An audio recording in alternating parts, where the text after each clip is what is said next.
It's my firm belief that just as we can take the healthy eyes of a condemned criminal after his execution, and with these alien eyes restore sight to a deserving blind man, so also can we successfully transplant other organs and members of the body, attaching and grafting them where needed, even in cases where important arteries and nerve centers have been severed.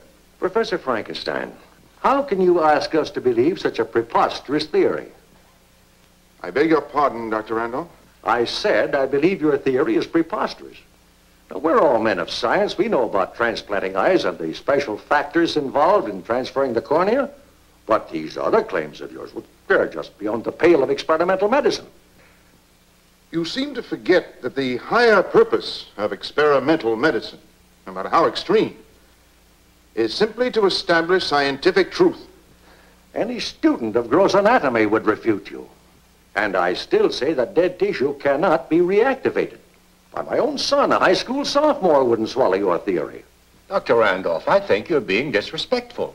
All right, if I am so, I'll apologize. I've listened patiently to your theories through this whole seminar. I haven't missed one session since you were brought from England to be our guest lecturer. Some of your pronouncements are brilliant. But this pet theory of yours, which you've mentioned more than once, I'm sorry, never. Very well, Dr. Randolph. You cling to your skepticism. I'll hold to my beliefs.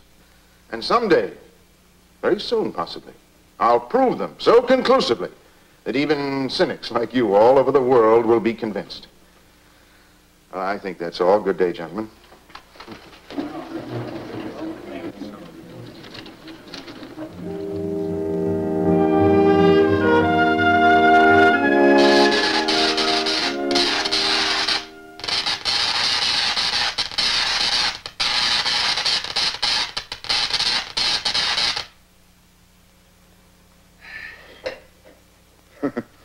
Patience, Dr. Carlton. Did you check the sweet foliage? Probably not. It seems that Dr. Randolph's remarks upset me more than they did you. Weren't you disturbed at such insolence? No. No, as a matter of fact, in some ways, I'm rather grateful to him. He forced my hand. And since you defended me so valiantly, and you're my close ally and fellow worker, our hand. Our hand? Yes. You've always supported me in all my theories in experimental medicine. Now you can help me prove them. How? Dr. Carlton, I plan to assemble a human being using parts and organs from different cadavers. You mean take one person's hand and another's leg? Yes, why not? Simply an intelligent adaptation of the principle of selective breeding. After all, if you breed morons, you beget morons. But when brilliant people mate... There are still risks, throwbacks. I eliminate all risks. I'm carrying the principle of selective breeding one step higher. You mean, of course, under the sponsorship of some medical institution? No. On my own. Right here, my own laboratory. You can't be serious. You don't dare. Don't dare. Don't dare. You know, I'm sure that someone spoke those same words and hurled that same challenge at that great ancestor of mine whose name I bear. Now, believe me, I'm serious. You see, the knowledge, the know-how, as you Americans put it, is in my blood. It's my heritage. But where Baron Frankenstein created a monster, I shall bring forth a perfectly normal human being, able to walk among normal people undetected. I'll point the way to perfection in the human race. Well, I applaud your ambition and I admire your courage, but when you propose to carry them out, I don't think I can help you. You see, I'm not a doctor of medicine. My degree is in physics. I know all about your qualifications, your research, your studies in X-ray, and that's exactly what I need. I'll provide the surgery. You'll provide the electronics. But you're reaching for the supernatural. To assemble a human being. I shall use only the ingredients of youth, not the worn-out body inhabited by an overtaxed brain. The old are dying, are dead. The whole trend is toward death. But if I'm successful, if I can create out of different parts a youth whom I shall instruct and control, I'll prove that only in youth is there any hope for the salvation of mankind.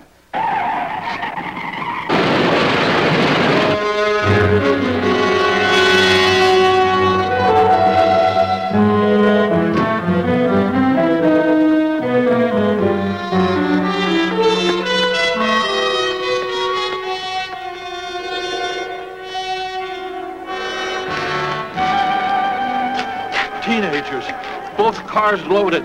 Back from a party, I guess. Head-on collision. What a crash. I was right behind them. Jammed my brakes on as fast as I could. Seems to me I saw one kid thrown clear in the air. Over there somewhere. I'll call the police. Did you go over to him? Oh, not me. I can't look at that sort of thing. That kid would bleed to death before the police get here. I think he's had it. Terrible. Terrible.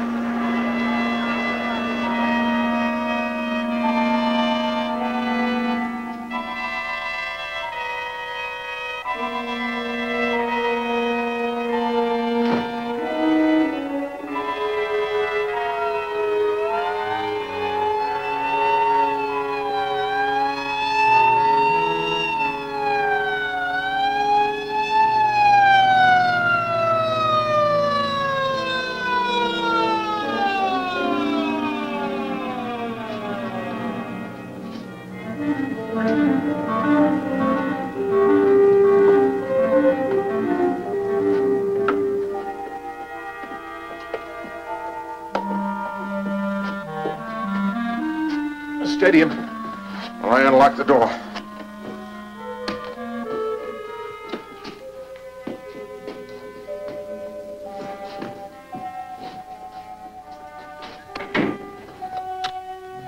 How do you think you'll get away with this? Stealing a body. With both cars completely burned in the crash, they won't be able to check. Stop shaking.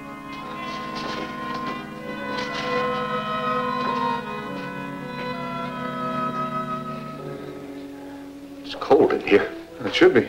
I keep the temperature of the vaults at 36. Ideal for unembalmed bodies. Temperature of a morgue? This is a morgue. My private morgue. This is where we will experiment and work. No one can disturb us here. What condition is he in?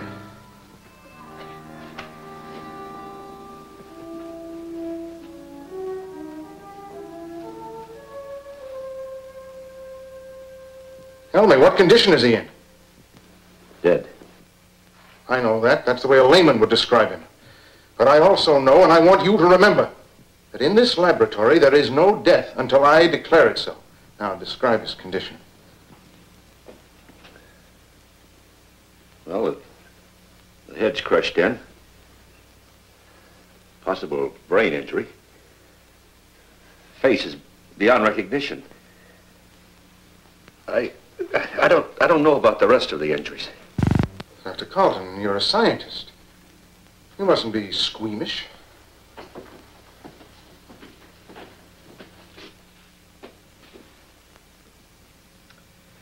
I've seen worse. Anyway, the face is a comparatively simple replacement. If the brain is uninjured. Now, Help me store this body for the night. Tomorrow we will begin.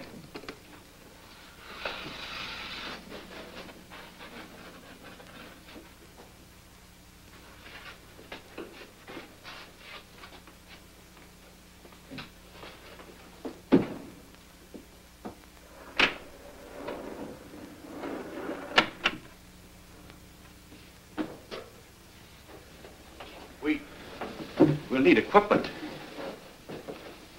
I'm prepared. You mean there are others? Only a few parts. Normal preparation for an experiment that will determine the fate of the world. Electrical equipment also. I've been assembling necessary parts for some time. As a matter of fact, in every city where I've lectured, I've made it a point to purchase one or two things that we'll need. We're quite ready to put everything together for our experiment. Professor, perhaps you'd better try and find another assistant. I don't think I have the stomach for this. Dr. Carlton, don't underrate yourself. I'm the best judge of your qualifications. I need you. And you need me. After all, that other experiment that you assisted me in about a month ago made you my ally. Of course, I could use another and uglier word, accomplice, but I won't. But when you started that, I didn't know. You made me believe that you were writing a book. Now you know I wasn't. And remember, it's too late to retreat. Now, I don't want to hear anything more about it. We're in this together.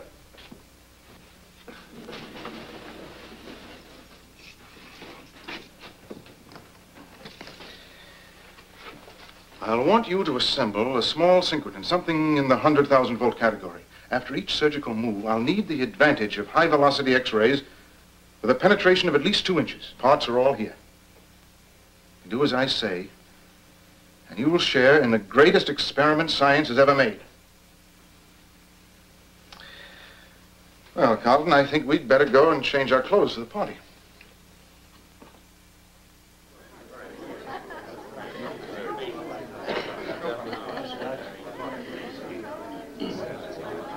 May I propose a toast on behalf of all of us to Professor Frankenstein, a true servant of science. And may I add that we'll miss his stimulating lectures when he has to return to his native England.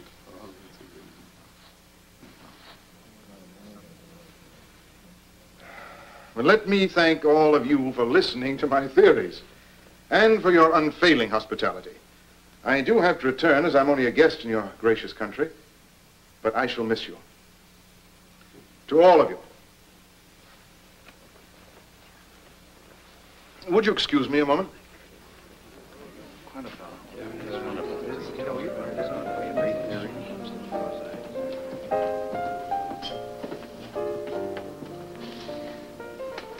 Margaret, you didn't join in the toast. Well, I couldn't. It would be saying goodbye. I'm just not up to that yet. You know, there are many things I admire about you. Perhaps your honesty, most of all. You know I'm going to miss you. As your nurse? No, as a devoted friend. That's not enough. Or am I being too honest? Well, you're being true to yourself and your sex. You know perfectly well. Science has proved conclusively that in all forms of life, the female pursues the male. Do you enjoy being pursued? By you, yes, especially when I'm caught. What do you mean? I mean, it isn't easy for a scientist to disassociate himself from his work. And that's why I thought that we could work together closely so that soon we might be together. I'd like that. Margaret, in the next 2 months, before my visa expires, I'm going to be engaged in the most important experiment of my life. You could help me enormously, more than I could ever repay, by becoming my assistant. Of course, I realize that would mean you'd have to give up your nursing post at the university hospital. You mean a temporary leave? Why temporary? I'm a man as well as a scientist. When my experiment is completed successfully, we could go back together, if you'll have me. You know, they tell me the Queen Mary's an ideal setting for a honeymoon. Oh, darling. Of course I accept. I want you to keep all disturbing factors away from me.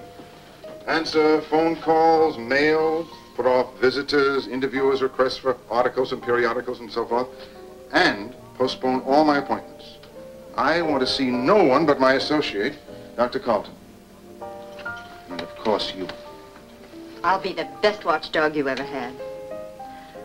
Of course, I'll have to give up my room at the hospital. Well, I suggest you move in here. You could have a wing to yourself, and Mrs. Dietrich, the housekeeper, would be the chaperone. If we feel we need one. Sounds wonderful. I'll move in tomorrow.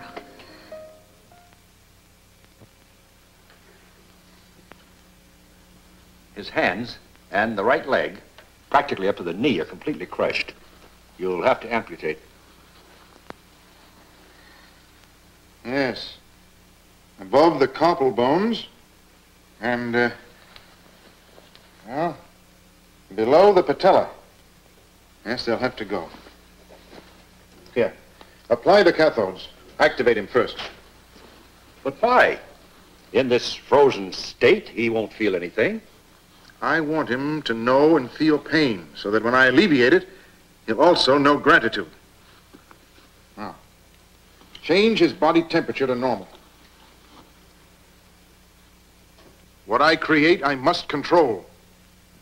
Go on, activate this body. I'll begin with 50,000 volts.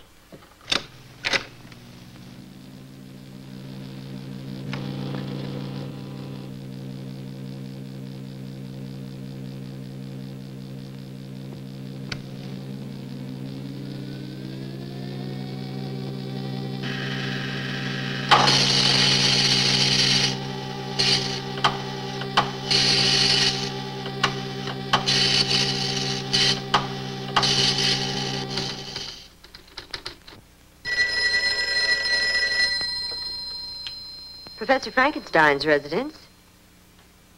I'm terribly sorry. He's seeing no one. Well, if you care to leave your name.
Later, I'll give him a transfusion.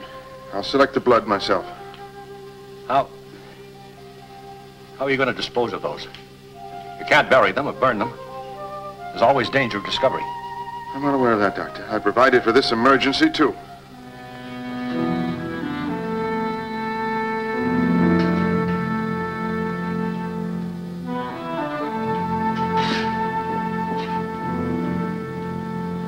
Come here.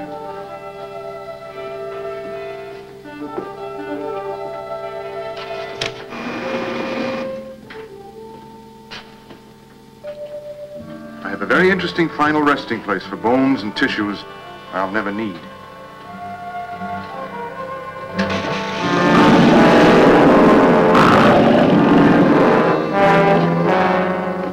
Now I have to get 2 hands and a right leg. Believe me, I'll see to it that the replacements are an improvement over the originals. Oh, my dear doctor, you look as if you could stand a drink. Come on. scattered and partial remains of the Plymouth track team wiped out 2 days ago when a chartered plane attempting a landing in a thick fog crashed into the wild mountainside will be interred this afternoon in Fallbrook Cemetery. Poor boys. Oh, tragic. All those fine young athletic bodies, all those hours of training for strength, speed, endurance, gone to waste.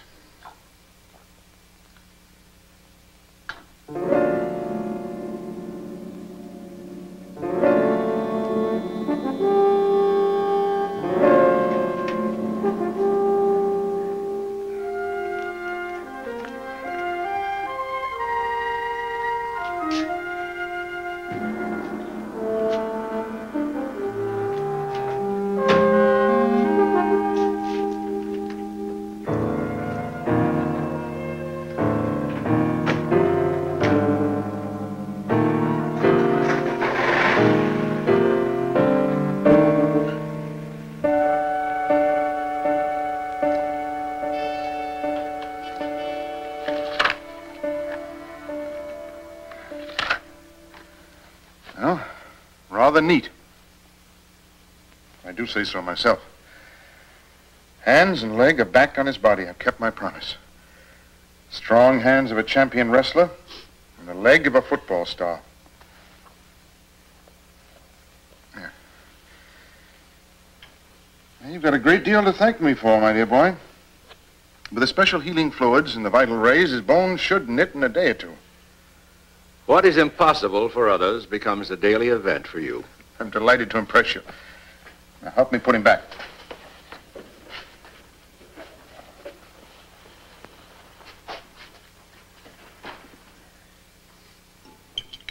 My, that was a nice dinner. It's excellent roast, didn't you think so, Margaret? I don't enjoy food the way you do. Maybe you need a little more exercise. The doctor and I work so hard, we're ravenous. Will you excuse us, my dear? I have some voluminous notes to complete. What's the matter? You're sulking. Good night, Margaret. Good night. Well, how do you think I feel being left alone all day? And in the evening, you either lock yourself in your laboratory with your experiment or you spend hours in your study writing up your notes. It's not much fun for me. Oh, you know, I hate to upset you. Well, I plead guilty, Margaret. I have neglected you. There just seems to be more and more work to be done. The pure, clear flame of science, as Huxley put it, is a hard taskmaster. But tonight, I'll put it behind me. Tonight, I'm yours to command. Now, what would you like to do? Anything, just to get out, to be with you, alone. A cinema? Or a drive. That's it. A nice, long drive. We can talk. And make plans. And relax.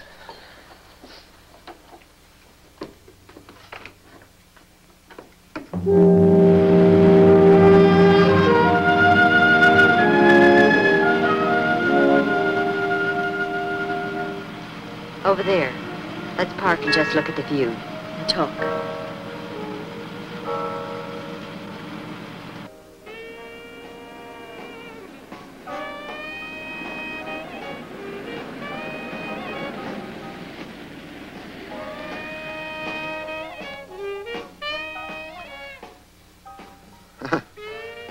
Seems like others have the same idea.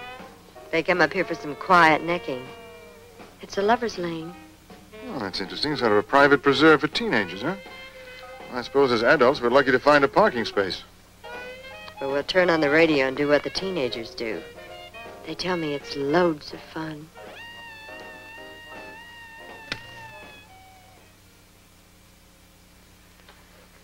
Good morning, my boy.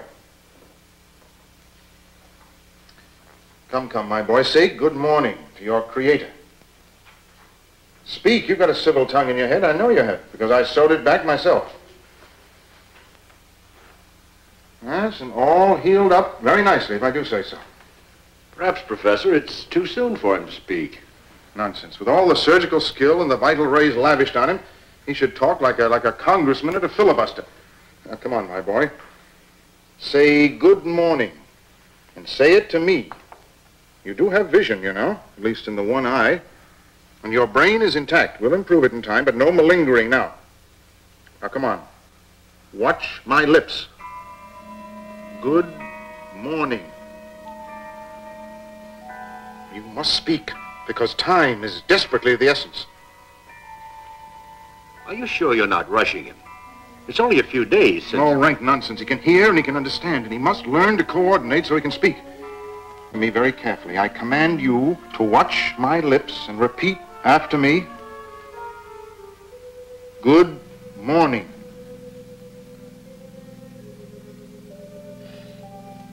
Good morning. Well, my boy, you'll be chattering like a magpie. But believe me, you'll be making more sense. I'll see to that. Ah, you see, persistence has its rewards. And that's all I want of him this morning. Now, Dr. Carlton, can you accuse me of being cruel? Put him back. Professor, I think he wants to say something else. I like a young man with initiative. Go ahead, my boy. Take your time. I'll listen patiently. Say whatever you please. It's dark in here. Dark. Yes, it is dark for you. But you'll have to reconcile yourself to the darkness because you're going to be in the dark a long, long time. Professor, look. It's amazing. He's actually crying. Can you imagine? Even the tear duct functions. The entire world will be astounded. Well, it seems we have a very sensitive teenager on our hands.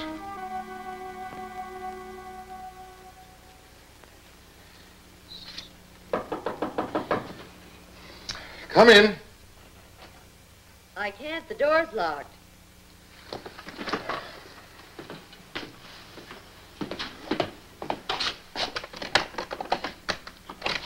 Yes, dear, what is it? Well, aren't you going to let me in? It's your fiancé, not the police. Of course, come on in. I'm sorry, but I just can't be interrupted. However, now that you're here... Well, if you're in a cross mood, perhaps I'd better wait. Oh, no. Come on now. Well, I want to talk to you. Even though the wedding is informal, plans have to be made. Details have to be worked out. The minister, the church, the guests. A girl doesn't get married every day. After all, this is the most important event of my life. I know, but I can't discuss it now. I've got too much work to do. Right now, the most important event in my life is my experiment. You don't have to tell me that. I've never seen such an example of devotion. By the way, dear, what is your experiment? Until I'm successful, it's a deep secret. Even from your future wife? Even from my future wife. When the right time comes, you'll be the first to know. Well, if you won't tell me, I might have ways of finding out for myself. Such as? What ways? Tell me! Answer me!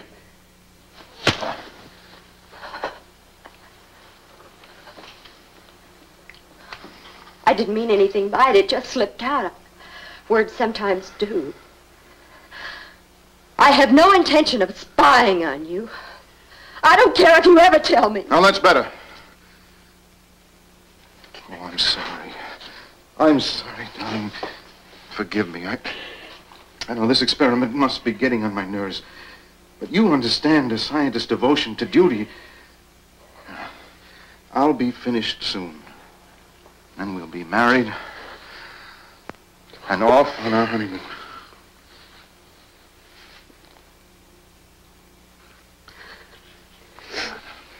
Let me dry those tears. You forgive me? Yes, of course. I'll leave you to your work now. I won't interrupt you again. Good. Oh, by the way, Dr. Carlton and I will be leaving in 10 minutes. We have some extensive purchases to make this afternoon. Will you delay all inquiries by saying that I'll be out of town for 3 days? I must have 72 hours of uninterrupted work. Of course, darling. I'll go back to my kennel quietly and be the best watchdog you ever had.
Gee, lady, you must have an old-fashioned trunk. I never seen a key like this since I left the old country. Thank you.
Now, come, my boy. If we're going to impress a skeptical world, we'll have to make faster progress. Watch my lips. Observe them carefully, each and every move. They will guide you. Yes. Yes, sir, would be preferable. In England, you know, we have a little more respect for the older generation. Yes, sir. That's better. Better articulation, too. Now, concentrate. And repeat after me. Beware of false prophets, which come to you in sheep's clothing. Beware of false prophets, which come to you in sheep's clothing. But inwardly they are ravening wolves. But inwardly they are ravening wolves. Very good. I knew that a young mind would respond better than an old one. Now, that's all the mental work for today. Our main concern is with your physique. Let me see if you can clench and unclench your hands like this. You do that 100 times each day. I want you to enjoy equal power in both hands. But remember, I am the one to tell you when and against whom to raise them. I will obey you. Yes, I'm sure you've learned that lesson, too. Now your new leg. Stand up in it.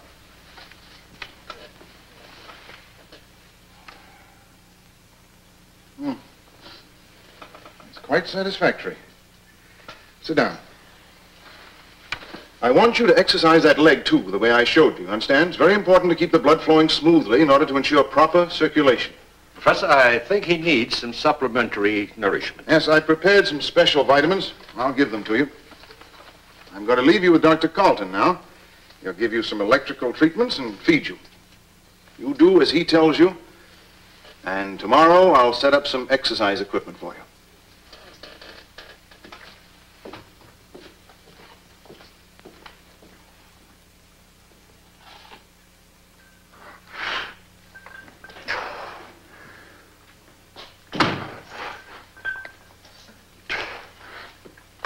Excellent, my dear boy. Excellent. Your new hands are getting stronger every day. Well, you can rest now. You know, with your remarkable mental and physical progress, and of course your obedience to me, you've made me very happy. Someday you and I are going to astound the world. A wunderkind, created by me, a teenage marvel. What's the matter? Aren't you pleased with all this? You are happy. But I am not. Why? Because you make me live down here. When will I walk among people? Don't badger me. You keep asking that question again and again. You will walk among people when I feel the time is right. When will it be? Never? You dare question me? I want to know. Why not now? I'll show you why not now.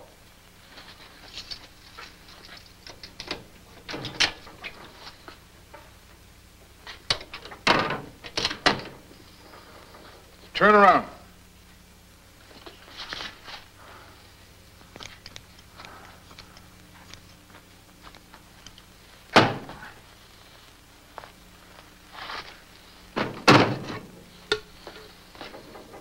Now look! Now you know. But I don't want to be locked up. In that case, I'll leave your face the way it is. I'll make sure you don't leave until I'm prepared to give you a new face. Look again, my boy. You'll be glad to stay here until I make you fit to go among people.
my eyes. He was nearly 7 foot tall. No, he was shorter, but built solid. Broad shoulders, heavy arms. His face, what there was of it, 'twas terrible, terrible. If you ask me, he wore a mask, like those guys who hold up supermarkets. Well, one thing for sure, he was strong. He hit me like I was a baby. I've never been hit so hard. Have any of you ever seen him before, hanging around here, prowling? No, never. Never, and I hope I never see him again. All right, folks, the alarm is out. He can't get too far. We've got the street blocked off. We'll make a check of all the houses in the neighborhood. Now, why don't you all go back to bed and get some sleep? Now, be on the safe side. Make sure all your doors and windows are locked.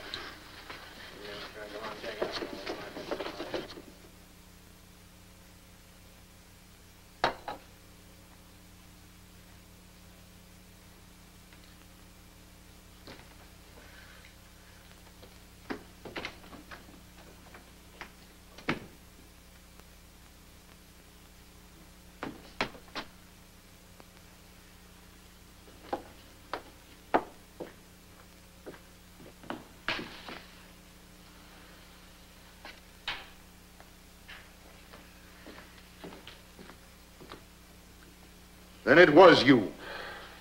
I had to get out. I wanted to see people. But they saw you. Yeah. Now you know the truth. Yes, I frightened them. Everybody who saw me, they ran. I told you they would. But I didn't mean to hurt. Hurt? You killed a young woman. You've got the police down about our heads like a pack of baying dogs. By disobeying me, you not only endanger our lives, but you put my whole experiment in jeopardy. I didn't know. From now on, I'll obey you. It may be too late. As a matter of fact, in order to protect myself, I should do away with you altogether, destroy you as dangerous evidence. No, please don't. I'll do what you say. You better. There's a slim chance I may still be able to cover up for you. But from now on, you do exactly as I tell you. I will. Now, not a sound out of you. Until this danger blows over, I must keep you absolutely silent.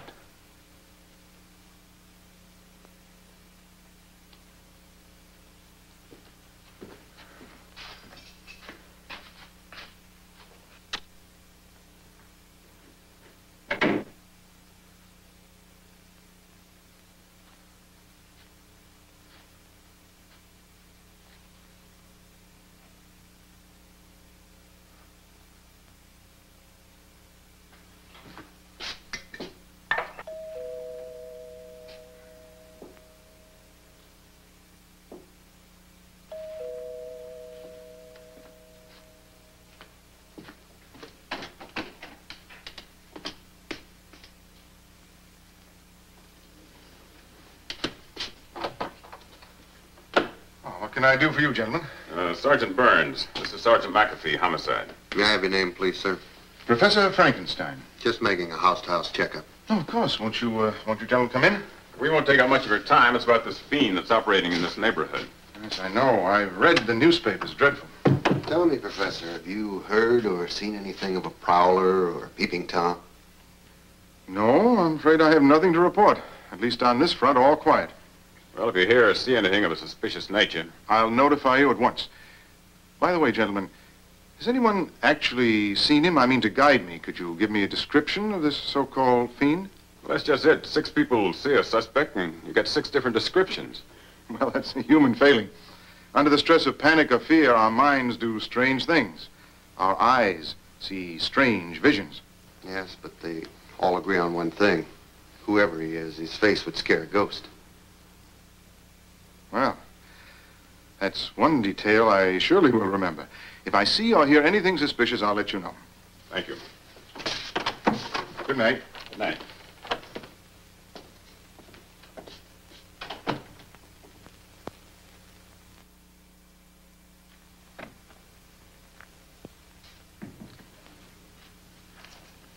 Margaret, who is this man? Oh, darling, this is Mr. Saxton. He's from a jewelry company. Saxton and Sons. We're the oldest firm. What's he doing here? Well, I asked him to come. With the big day drawing close. Come on, dear. I need your help to select an engagement ring and a wedding band. We have some excellent sets, sir. Won't take but a moment to show them to you. Now, that 3-carat square cut, without a flaw, the one your fiancée is wearing, with wedding ring to match, we call that set Joy in Mayfair. Why, all the very best people are buying it. I don't care what the best people are buying. Beauty calls to beauty, and your pretty fiancée should have the very best. Don't you tell me what my fiancée should or should not have. Get out.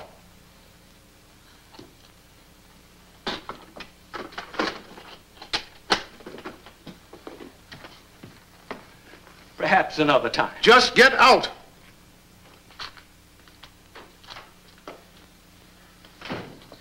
Now, Margaret, I suppose to make me feel guilty, you're going to burst into tears. I'm too furious to cry. You know I gave strict orders not to be interrupted. And today of all days, when I've already lost precious time. I thought the great man could spare his fiancée a few moments. And you know I do not allow strangers in this house. Well, he's nothing but a harmless salesman. He didn't come in here with a tape measure or a magnifying glass and fingerprint powder. I don't care. I don't want any strangers in this house. Why? Are you hiding something? What do you mean by that? I mean that I know you are hiding something. You explain yourself. I don't know what you're trying to prove or how, but I saw your great scientific experiment. I saw your monster. You actually saw him? Yes, in the vault in the cellar, where you and Dr. Carlton work so feverishly day and night. Yes, I saw him. How did you get in? I took an impression of the lock and had this key made. Well, I must say, my dear, you certainly are resourceful. I reasoned it out, and I came to the conclusion you didn't want to marry a fool, a puppet who would simply obey you blindly. I had the feeling I had the right to know what you were doing. I'm not brilliant, but as your future wife, I felt I should know what you were striving for. To help me to understand you better. Perhaps love you better. For better or for worse, darling, I do love you. You know, Margaret, I don't deserve you. I'm glad you found out for yourself. I like that quality in you, initiative. It sets you apart from other women. In time, I would have told you about my secret, but you've convinced me that it's better that you know now. Don't worry, darling. Your secret's safe. Now 2 of us are guarding it. How well you put it. I'm not worried. I trust you more than any human being in the world. I can't tell you yet just what the master plan is for what you call the monster. Perhaps if I'd known, he wouldn't have frightened me. Well, he won't anymore. You must think of him as a creation of science, like a machine. Now, you wouldn't be afraid of a machine, would you? No, of course not.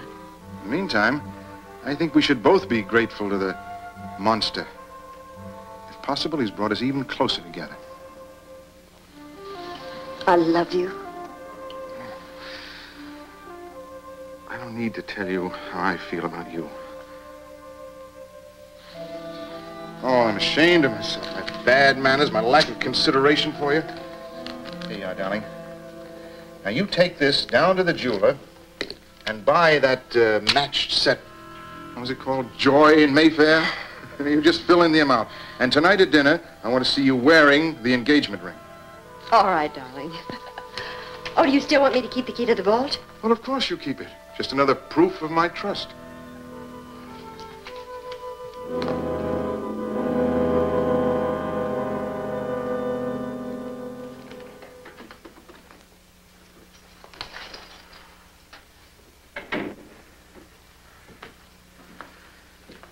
Well, my boy, I think we're safe. The storm is blown over. You're very lucky. 2 or 3 days and the police have other crimes to think about. What are you brooding about? Keep thinking of the day when I can go out and be among people, and they won't run away from me. The day when I'll have my new faith. Well, actually, I was planning to begin on that tomorrow. You were? Please do. Please. Unfortunately, someone has interfered with our plans. Who? Tell me who. A woman. A young woman who works for me. The one I saw? Yes. Yeah, she sneaked in here against my express orders. You know, I gave those orders because I was thinking of your welfare entirely. By the way, did she say anything to you? No. I frightened her. She screamed and ran away. That's just what I was afraid of. What will she do? I've done my best to protect you, but now she threatens to go to the authorities. Tell them. They'll tie you in with a murder, of course, then they'll come and get you and take you away. Probably they'll destroy you. And you'll never have a new face. She would do all that? Yes. Unless we stop her. We must stop her. I agree.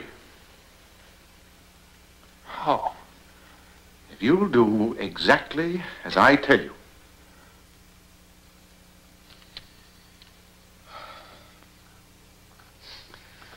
Darling, I'm afraid I'm going to need your help. Of course, dear. Telephone calls, errands, dictation. You certainly have a good eye for trinkets. You call that a trinket? The last thing I do at night and the first thing I do in the morning is look at it. I value it very much. Really? Well, it's very sweet of you to say that. Now tell me, how do you want me to pay for it? Pay for it? Oh, I mean show my gratitude.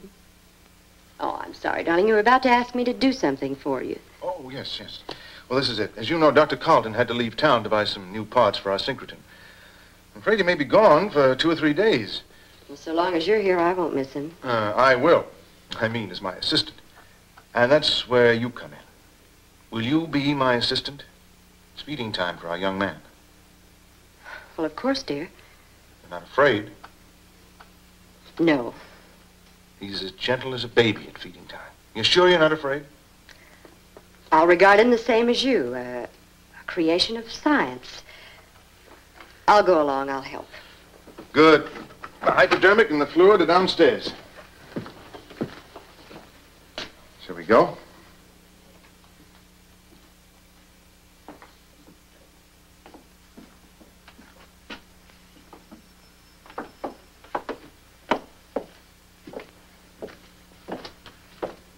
Go ahead, my dear. You open the door.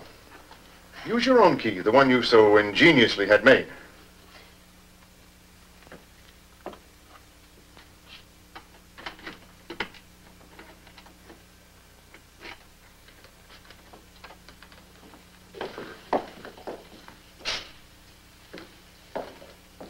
Well, my boy, you look a little off your feed. But I'll wager we'll soon change that, eh, Margaret? Would you get the hypodermic here? It's right there. It's sterile. Sit down, Margaret. Now, we have to find just the right spot at the vein.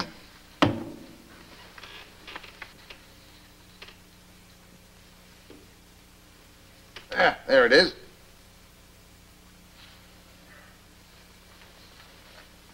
Don't worry, I won't hurt you.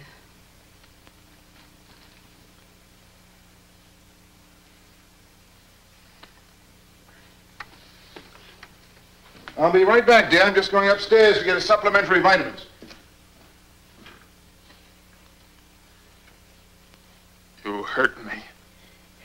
But I also fed you. There, it's all over. You want to hurt me. Some more. No, I don't. Sometimes we can't avoid giving pain, even to friends. You're not my friend.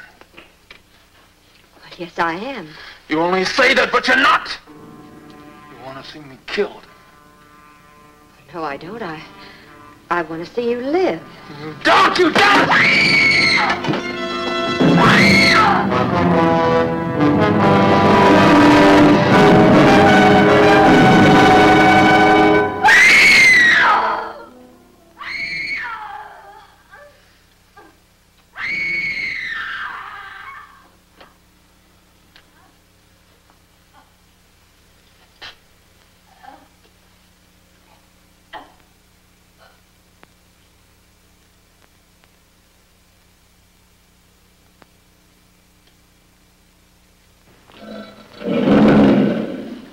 Poor Margaret.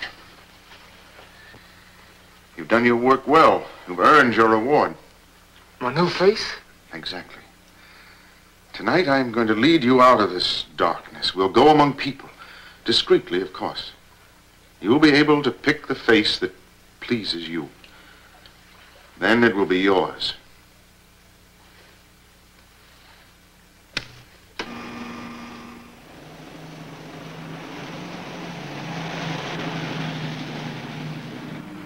Well, my boy, you enjoying the ride? Night air is stimulating, isn't it? I like to breathe, but I'm afraid to be in a car. Well, that's natural. You were killed in one. The memory of that crash was embedded in your brain. Will I always be afraid? No, you'll get over it. You're young. And after I've grafted on your new face, life for you will really begin. You mean that after you give me another face? New impressions will crowd in, one on top of the other. Life will become fresh and exciting.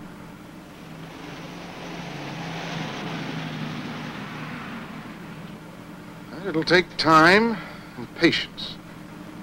But someday, after we have baffled the learned men of science, I'll tell the entire world the truth. How you were reborn. How I fashioned you from different parts, breathed life into you, pumped knowledge and wisdom into a brain that was hidden in a corpse. Then I'll be honored by the entire world, having brought mankind one step further in the eternal battle against death.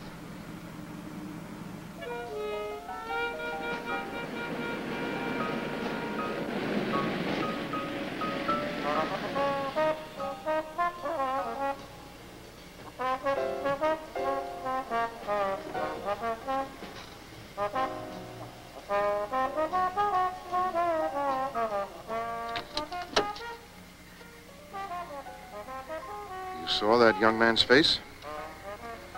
He's rather handsome, I thought. Even drugged by passion, it has brightness, intelligence. Does it meet with your approval? I'll be very quiet.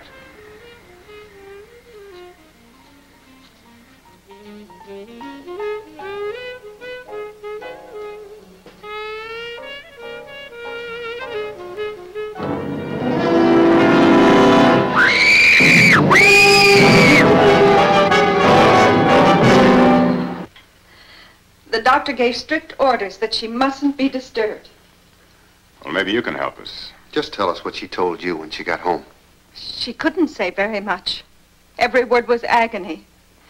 Just that she suddenly saw this monster, this unknown thing through the car window. He had only one eye and not much face. And he just looked at Bob. Then she screamed and fainted. She heard no more, saw no struggle? When she came to, Bob was gone. The keys were still in the ignition. How she was able to drive home, I'll never know. But she stumbled in, panicked, and screamed until the doctor gave her a sedative. Well, has she said anything since? Only the boy's name. She keeps moaning, Bob, Bob. The one who did this. You think it's the same as... Well, maybe this time it's just a hoax. Could be some school kids getting in charge out of scaring people, or maybe a jealous rival. Did she have many boyfriends? She was seeing Bob pretty steadily. He was her first date. Well, did he have any enemies? Not that I know of. He's popular in school.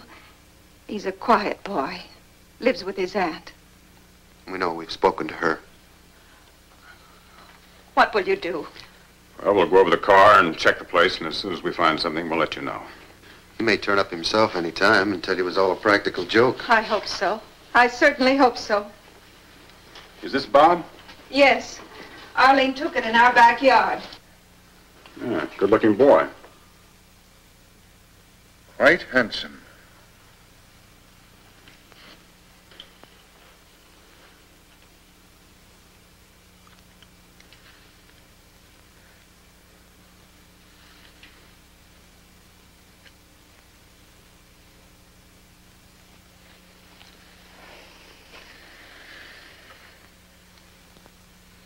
Quite handsome.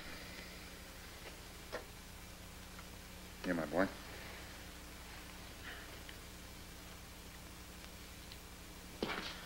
Well, all the new equipment is in the trunk of the car. Acquired discreetly in 4 different cities, as you instructed. Good. Some special coils for raising voltage. magnetic generators, and a variety of small parts. Excellent. We're prepared for anything.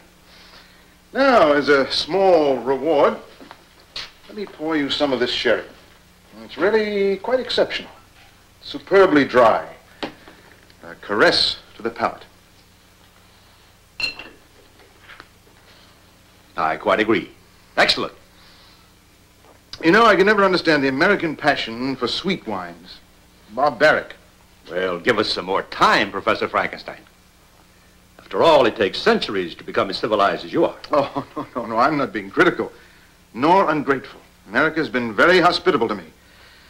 And I think of what I've accomplished here, I shall remember it always with deep gratitude. By the way, what's become of your housekeeper, Mrs. Dietrich? Oh, I let her go. She had an offer from a wealthy invalid. It meant permanent security for her, and since I'm leaving in 2 days, well, we'll just have to fend for ourselves. And while I'm asking questions, and I hope this isn't indiscreet, where's your fiancée? Margaret is, gone. Disappeared. Ah, perfidy. Thy name is woman. Quit me cold. After I'd stolen precious hours away from the experiment to select this for her, an engagement ring. It was rather expensive, too. It's a pity. You mean she just up and disappeared? Packed up all her things, secretly. Left me rather a bleak note, something to the effect that our marriage just wouldn't work out. And all this after I had not only offered her my heart, but also my deep faith and trust. Did she go back to the hospital? No, I telephoned there immediately. I hoped I might be able to persuade her to change her mind, but, well, she just disappeared. Well, I suppose it's understandable in a way, and very embarrassing for her to have to admit that she'd given her heart even briefly to the wrong suitor. But isn't that the way of women? They make us poor men suffer for their blunders. Well, Doctor, in time my heart will mend, but now I must lose myself in my work. I must devote myself to science and research to the exclusion of all other interests. I suppose it's the only thing left. I think you'll agree with me when I show you what I've accomplished. And believe me, this is far more significant than the flight of a silly, emotional girl. This has to do with our young man. Something's happened to him? I would say so. Early this morning, before your arrival, I helped him off his table and gave him his mirror. Now, if you'll come down with me, you'll be the first to see his new face. New face? But how? Where did you come now, Doctor. Why burden yourself with unnecessary details? After all, we're both interested in the same thing, results. You come and look. I think you'll realize that we're practically at the end of our experiment.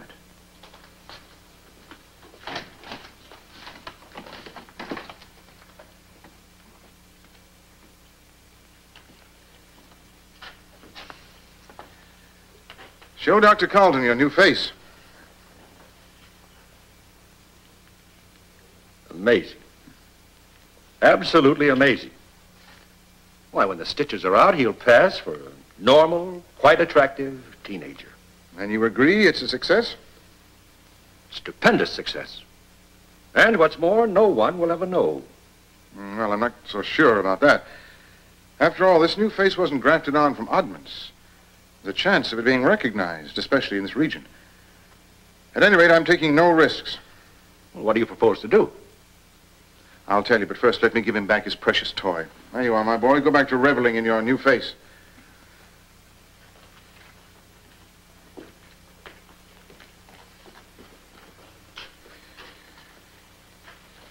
Now, I'll tell you what my plans are. Actually, our plans. We're going to take him to England. It'll be much safer to launch him there. But how? You need a passport, identity, a name, and assuming that you can safely prove all those, you can't keep him locked up in the cabin for the whole voyage. And after we land, customs, immigration, well, we'll come up against all kinds of questioning authorities. How you do run ahead, my dear Carlton. How you do run ahead. Those packing cases over there are stamped electrical apparatus. Actually, that's what they will contain. The parts you just purchased and the rest that we dismantle. They seem large enough. Larger. Each one of those cases has a false bottom. I don't think I quite understand. I assembled him, didn't I?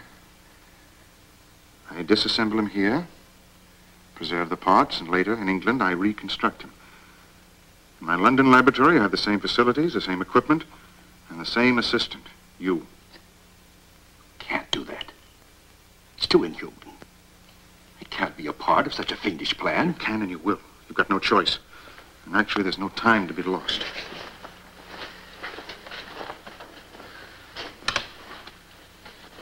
Now listen carefully. I'm going to place him on the operating table, ostensibly to remove the stitches in his new face. You'll see he'll be like a little lamb, consent to anything as long as it improves his countenance.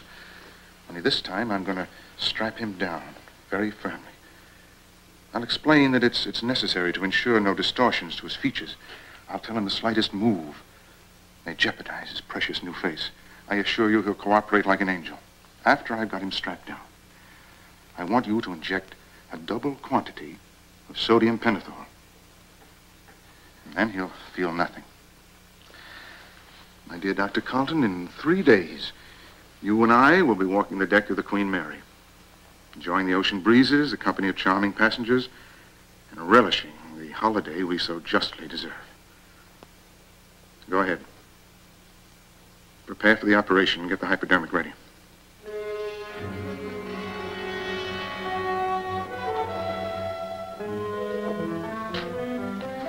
Well, my boy, you're quite proud of your new face, aren't you?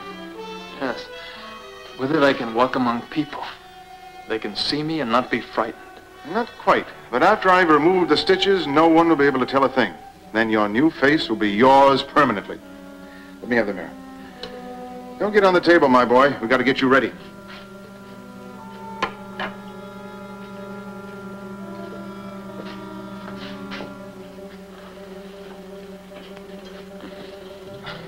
This won't take long. It'll be quite painless. It won't hurt, believe me.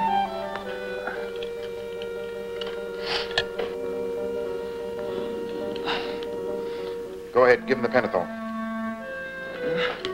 No, I don't want that. I know what's best for you. No, you want to hurt me. Go ahead, silence him, fool. His arm's not steady. No, you won't.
Perhaps it's not too late. Where's Professor Frankenstein? It's too late.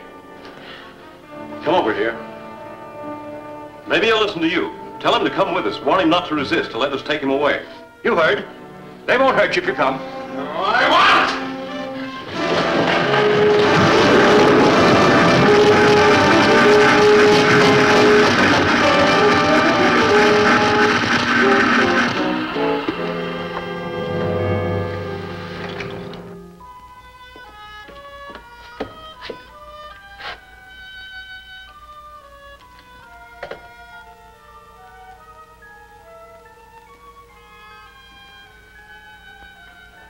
I'll never forget his face after the accident.